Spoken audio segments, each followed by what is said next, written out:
హల్లెలూయా. దేవునికి స్తోత్రం.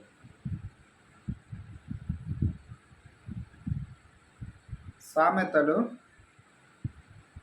5:1. సామెతలు 5:1.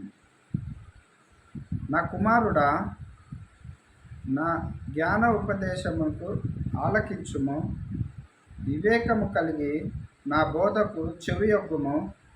అప్పుడు నీవు బుద్ధి కలిగి నడుచుకుందువు. తెలివిని బట్టి నీ పెదవులు మాట్లాడును. తెలివిని బట్టి నీ పెదవులు మాట్లాడును. ఎప్పుడు? ఇక్కడ చూడండి, నా కుమారుడా, జ్ఞాన ఉపదేశముకు చెవి యొగ్గాలట.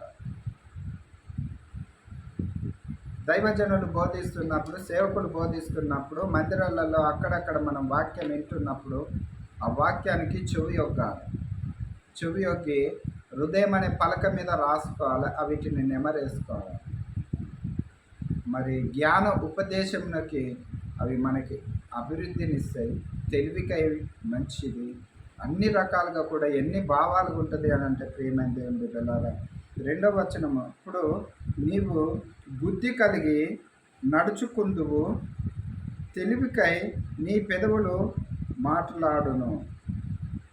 తెలివిని బట్టి బుద్ధి కలిగి ఉండాలి. ఇక్కడ చూడండి, దేవుడు మహా ఆశీర్వాదాలు ఇస్తాడు. దేవుడు ఈ 2025లో నీ పట్ల, నా పట్ల ఆయన ఆశీర్వాదాలు ఇవ్వనీకే ఉన్నాడు. గడిచిన 2024లో ఏమి ఇచ్చిండు, ఏం తీసేసిండు అనేది పక్కన పెడదాము. ఇప్పుడు ఈ 2025లో ఇక మీదట ఇవ్వబోయే ఆశీర్వాదాలు మనం ఏ రీతిగా ఉండాలటనంటే, చెవి యొగ్గి ఉండాల.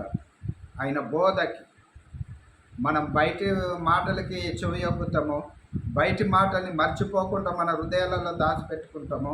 అక్కడక్కడ మాటలు పట్టుకొచ్చేసి మన హృదయాలలో ఉంచుకొని అక్కడిది ఇక్కడదక్కడ చెప్పి ఎన్నో రకాలుగా భావాలుగా మాటల్ని తీస్తాము. యేసయ్య మాటకు మాత్రానికి చెవి యొగ్గలేదు. అమ్మ, పోయిన వారము మందిరంలో ఏం చెప్పిండమ్మా అనేసి చెప్పిండు, దావీదు కీర్తనలో ఏదో చెప్పిండు, సామెతల్లో ఏదో చెప్పిండు, అది వచనం గుర్తు లేదు. ఇట్లా కాదు. ఈ లోకానుసారమైన మాటలు గుర్తున్నప్పుడు, అక్కడిక్కడ ముచ్చట్లు గుర్తున్నప్పుడు, ఈ పరిశుద్ధ గ్రంథంలో మాటలు ఎందుకు గుర్తుండవు? అంటే మన మనసులో దేనికి స్థానం ఇస్తున్నామనంటే, మన చెవి దేవునికి ఒగ్గి ఉన్నామనంటే, ఈ లోకానుసారమైన వాటికి ఒగ్గి ఉన్నాం. దేవుని బిడ్డలుగా మనం నివసిస్తున్నప్పుడు దేవుని మాటకు చెవి ఒగ్గాలి. మన హృదయంలోకి వెళ్ళి ఆ మాటలు బయటికి రావాలంటే మన నాలుక, పెదవులు సమస్తము పరిశుద్ధంగా ఉండాలి. ఒకసారి ఆలోచన చేద్దాము.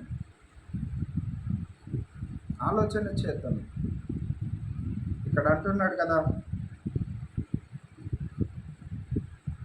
2వ వచనం, అప్పుడు నీ పెదవులు కదా, ప్రియమైన దేవుని బిడ్డలారా, తెలివికై నీ పెదవులు మాట్లాడును. తెలివికై నీ పెదవులు మాట్లాడును. మన మాటలు తెలివిగల్ల ఉన్నాయా? ఒకసారి ఆలోచన చేద్దాం. తెలివిగల్ల మాటలు అంటే ఏంటి? మాటలను బట్టి ఆదరణ, మాటలను బట్టి ప్రేమ, మాటలను బట్టి కనికరం, మాటలను బట్టి జాలి, దయ అన్నీ ఉంటాయి. ఒక వ్యక్తి మాట ద్వారా బ్రతికించవచ్చు, మాట ద్వారానే ఆ వ్యక్తిని కుంగతీయచ్చు. మాటలు ఎంత పవర్ ఉంటుంది తెలుసా?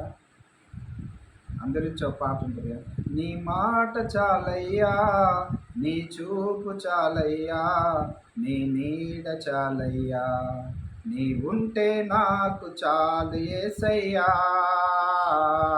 నీ వెంటనేసయ్యా. ఎన్ని బాధలున్నను, ఇబ్బందులెదురైనను, ఎంత కష్టము వచ్చినా నిష్ఠురమైనను, నీ మాట చాలయ్యా, నీ చూపు చాలయ్యా, నీ నీడ చాలయ్యా, నీ తోడు చాలయ్యా, నీ ఉంటే నాకు చాలు యేసయ్యా, నీ వెంటే నేను ఉంటానేసయ్యా. Praise lord. షాలోమ్. మాట అనేది గొప్పది. దేవుడు హల్లెలూయా. దేవుడు దీవించి ఆశీర్వదించును గాక. ఆమేన్.